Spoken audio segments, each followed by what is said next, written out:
Eh, en la anterior clase habíamos llegado a, a la instalación del segundo triunvirato. Dijimos que una serie de circunstancias internas, internacionales, vinculadas a la situación de la relación de, de Argentina con el mundo, en ese momento de las Provincias Unidas del Río de la Plata,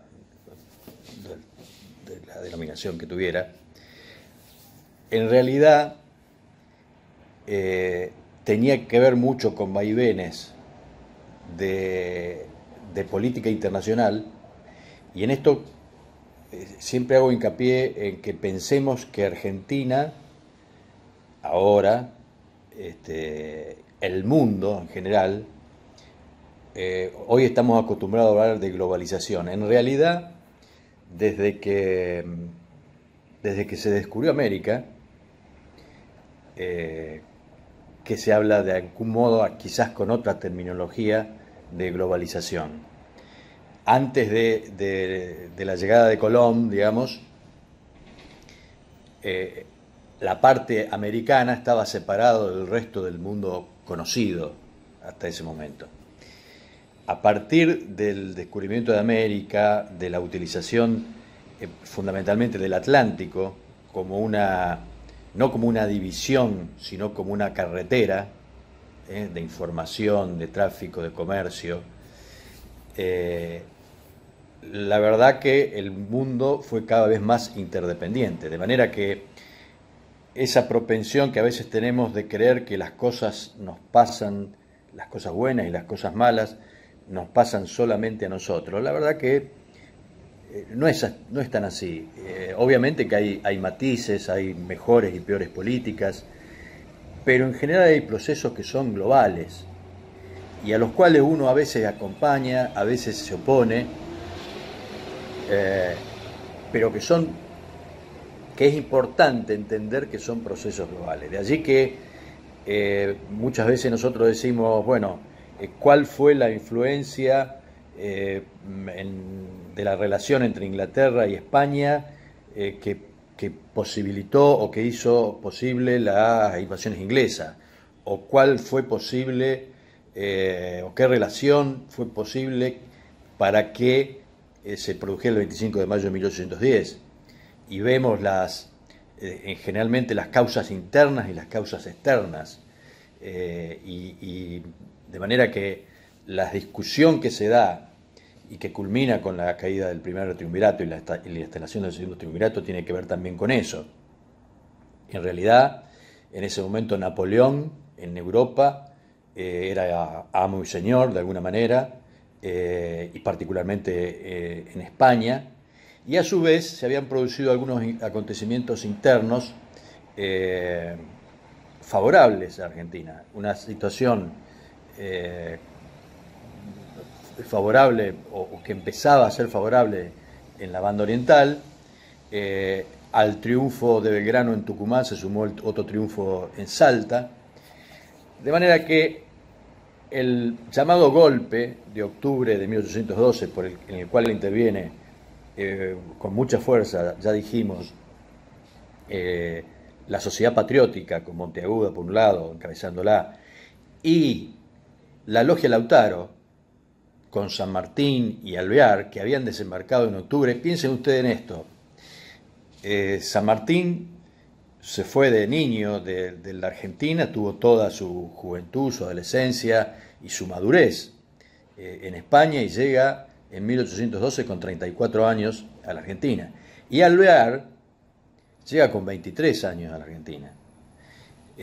Esos dos referentes son los que de algún modo motorizan y posibilitan la modificación y la caída del primer triunvirato y la instalación del segundo, cuyo objetivo fundamental, fijado de algún modo por esta etente, digamos, de sociedad patriótica, que contenía en gran medida los viejos ideales morenistas, aún muerto Moreno, y San Martín y Alvear por otro lado, imponían otro ritmo al proceso revolucionario.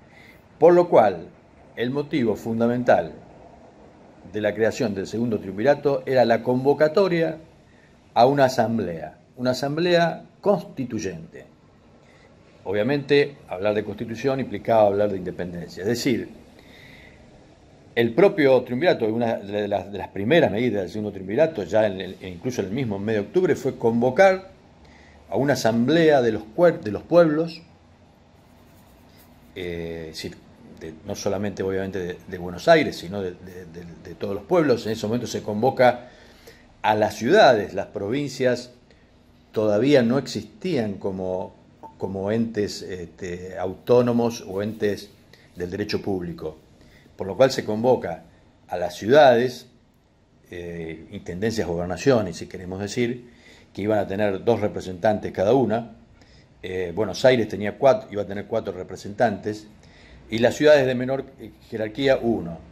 Y se le dejaba a Tucumán, como un premio, digamos, por la batalla de Tucumán, la posibilidad de tener también 2 representantes en esa asamblea, que es convocada y que empieza a funcionar en enero de 1813, ¿no? Es decir, a escasos 3 meses de la instalación del segundo triunvirato, empieza a funcionar la llamada Asamblea del año 13. Que, como ya dijimos, y anticipando el final de la película, en realidad no llega a tener éxito en los 2 motivos por los cuales fue convocada: la declaración de independencia por un lado y la Constitución. Y ahora veremos brevemente por qué no tiene éxito. En primer lugar, apenas instalada la Asamblea, claramente, y nuevamente se repite lo de la Junta de Mayo, lo de la Junta Grande y los que decíamos que sucede en casi todos los procesos de cambio. Rápidamente se instalan 2 posiciones. Nuevamente, la posición que quería ir más rápido en ese proceso de independencia y constitución, y que pensaba más bien en términos de política interna, de las necesidades internas del país, y otra posición que decía, bueno, vamos viendo la situación internacional y vemos hasta dónde va a ser posible avanzar, qué fuerzas tenemos para evitar un contragolpe de España. Siempre está presente esa posibilidad en estos primeros años después del 25 de mayo de 1810. La primer posición, la más, por decirlo de algún modo, audaz, estaba encarnada por San Martín. Y la segunda por Alvear, ¿no? Los que eran parientes, que habían venido juntos y que en principio juntos habían producido los hechos que terminaron con el primer triunvirato. Sin embargo, rápidamente se instalan 2 posiciones distintas. Y la posición de San Martín, y como todas estas cosas, hay 2 posiciones claras y en el medio hay matices, algunos que están un poco más cerca del otro, otros que dudan, unos que pasan de una posición a otra según los acontecimientos. Pero bueno, para clarificar de algún modo la situación, estaban esos 2 grupos, el de San Martín por un lado y el de Alvear por otro. Fue clave en esto la maniobra política de Alvear, que consigue rechazar los diputados de la banda oriental. ¿Por qué? Porque esos diputados de la banda oriental venían, ya lo vimos en otra clase, venían con la consigna expresa de independencia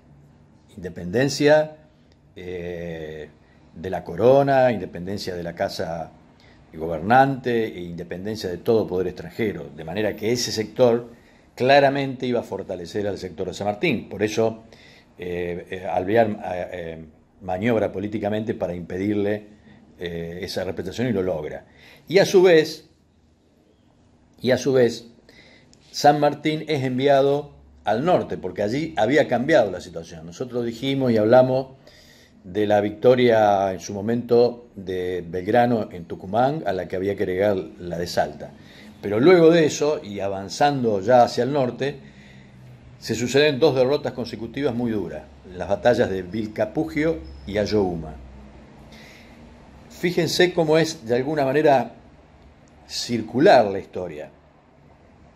Pocos años antes, la misión expedicionaria que de algún modo capitaneaba Castelli había ganado en Suipacha, había avanzado, y luego se había producido el desastre de Huaki. De paso, les quiero mostrar este libro. Bueno, no se va a ver ahí. Anatomía del pánico se llama. Es un libro muy interesante de Alejandro Rabinovich, que se lo recomiendo al que le interese leer, porque analiza con datos muy contundentes qué pasó en ese desastre de Huaki, donde yo les decía en clase anterior que fuerzas parejas de golpe las tropas argentinas implosionan. Se produce una verdadera implosión, incluso sin muchas víctimas, con pocas víctimas, porque hubo una desbandada.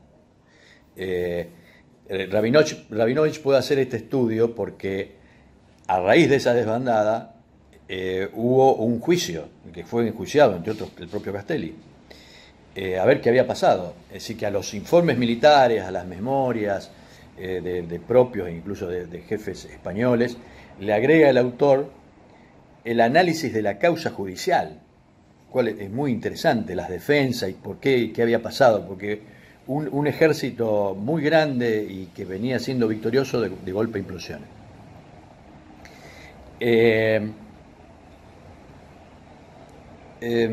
Pero decía, eso que pasó en Huaki se repite ahora otra vez, y los triunfos de Tucumán y Salta se transforman o trocan en dos derrotas en Vilcapugio y Ayohuma, lo cual cambia el clima, porque otra vez estaba el miedo, otra vez no podíamos avanzar y terminar con el peligro español que estaba en Lima. De allí, que nosotros decíamos en la clase anterior, la grandeza de San Martín. San Martín va al norte y efectivamente pierde peso político en la asamblea del año 13, porque se tiene que ir al norte. Pero él rápidamente, al llegar al norte, entiende que la cosa no va por ahí y pone en marcha un plan genial, que es instalarse en Cuyo, de Cuyo pasar a Chile. Lo hace en una maniobra que aún hoy es estudiada y asombra desde el punto de vista de la estrategia militar, porque cae por varios pasos sobre las tropas chilenas, obtiene dos triunfos, si bien después derrotado en cancha rayada, pero en general triunfa. Luego sigue a Lima, toma parte de Perú, Lima, no logra hacer lo mismo con el interior. Se instala como gobernante de Lima. Realmente es un personaje excepcional. Por eso, así como los norteamericanos hablan de los padres fundadores, refiriéndose a varios, nosotros a veces hablamos de San Martín como padre de la patria. No fue, yo en eso me interesa siempre no hablar de santos ni de diablos. Me parece que son seres humanos con sus cosas, con sus ambiciones personales, con sus debilidades, con sus grandezas, pero realmente en la historia hay que juzgarlo por lo que hicieron en la historia. Y la verdad que la concepción americanista de San Martín, que lo lleva a estos triunfos desde el punto de vista militar, lo constituye realmente en una figura fuera de serie en la historia argentina. Fíjense, sin haber gobernado, San Martín no gobernó la Argentina, no fue ni parte de un directorio, ni de un triunvirato, ni de la primera junta, ni presidente, ni nada. Y sin embargo, tuvo una trascendencia impresionante para el destino de la libertad de Argentina, pero de América del Sur en general. Hay infinidad de literatura sobre San Martín, de manera que no voy a ahondar más sobre esto, pero creo que es un personaje excepcional que vale la pena estudiar.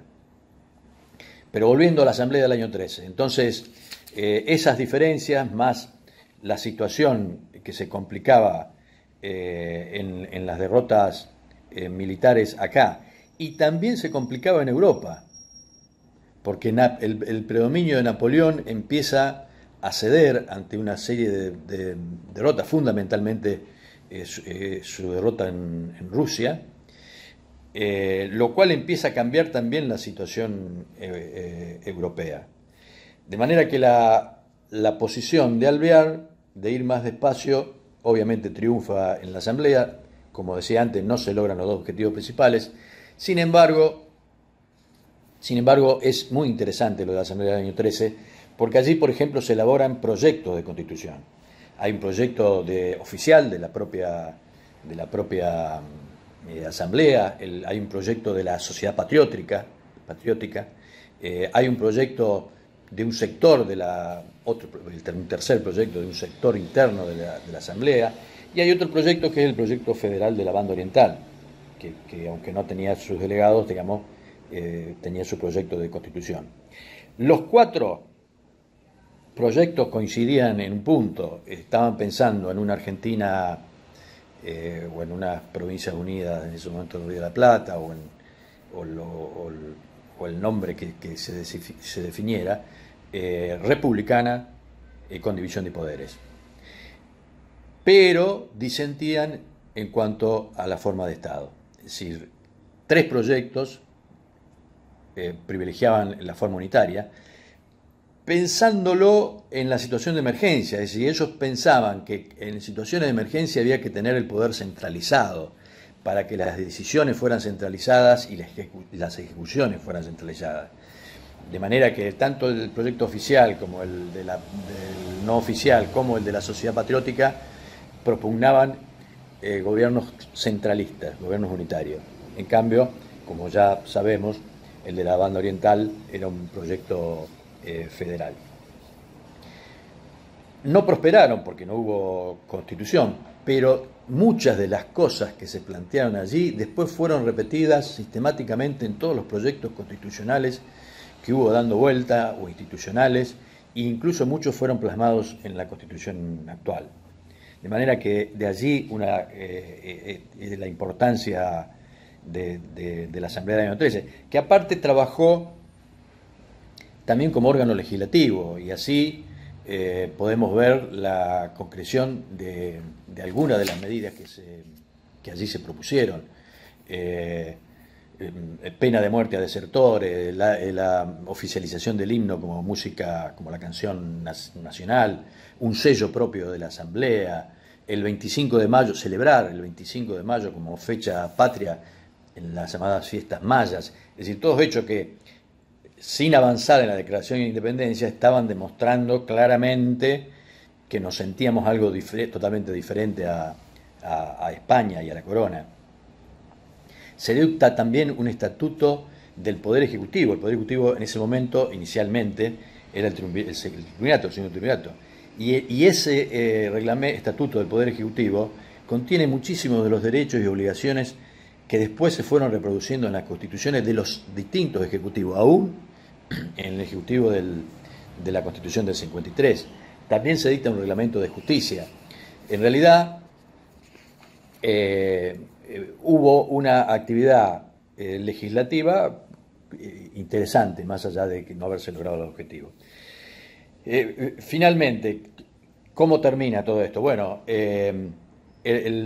siempre que hay peligro, y eso tomémoslo para todas las situaciones, siempre que hay peligro se tienden a fortalecer los poderes ejecutivos y a centralizar.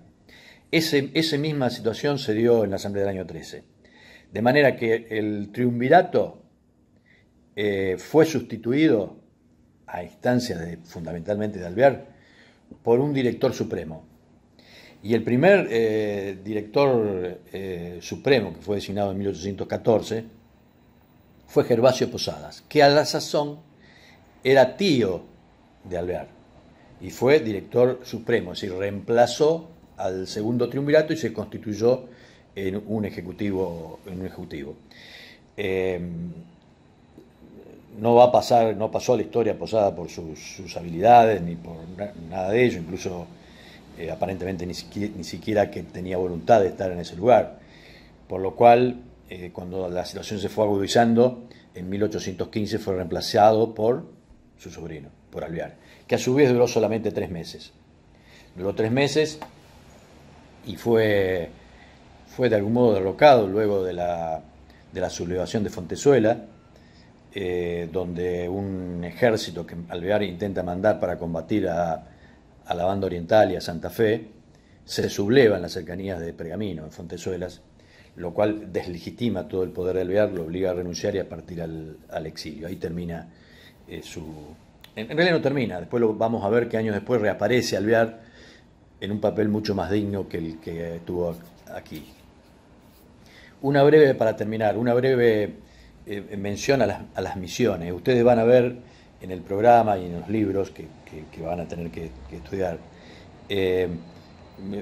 muchas menciones a misiones que se mandaban a Europa. La misión Zarratea, la misión de Belgrano y Rivadavia, la misión de Manuel García. En realidad son misiones mandadas a Europa y algunas de ellas también pasando por Brasil para conseguir apoyo. La misma lógica que ya vimos. Se trataba de ver cómo Inglaterra por un lado, Portugal por el otro, podían ayudarnos en lo que nosotros veíamos venir un enfrentamiento con España. Veíamos venir que en la medida que el poder de Napoleón retrocedía y se reinstalaba la corona en España, la corona iba a pretender venir por lo que consideraba que era de ellos. Entonces para eso obviamente necesitábamos recursos militares, recursos financieros, de manera que esas misiones, que como decíamos anteriormente, también se dieron en otros lugares donde hubo procesos revolucionarios, no descubrimos la pólvora en ese sentido. Sí, algunas de ellas tuvieron un carácter, digamos, demasiado concesivo, por decirlo suavemente. Sobre todo la misión de Manuel García y las posiciones de Alvear en su última época, donde evidentemente notaba una desesperación política importante, donde hasta se ofrece como ser parte del Imperio Británico, con tal que Inglaterra nos defendiera.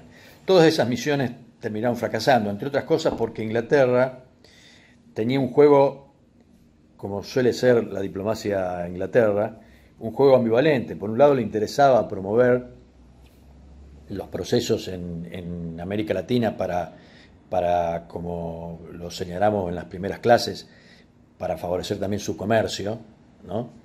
Pero por otro lado lo tenía a España de aliado en contra de su lucha contra Napoleón, con lo cual tampoco le interesaba mucho romper relaciones con España. Entonces, por esa y otras causas, esas distintas misiones, que incluso proponían alguna de ellas instalar reyes, monarcas en nuestras tierras, vinculadas a las casas reinantes de Europa, es decir, se intentaba todas las vías. Bueno, por suerte, por desgracia desde mi punto de vista, pero yo creo que por suerte terminaron fracasando esas misiones. De todas maneras, vale la pena verlo porque también esto tiene que ver con lo que decíamos al principio de la clase, de que lo que hacemos nosotros está vinculado a lo que hacen los otros y viceversa. Es decir, que no estábamos solos en el mundo y que en ese mundo globalizado la interactuación con potencias extranjeras era absolutamente necesaria.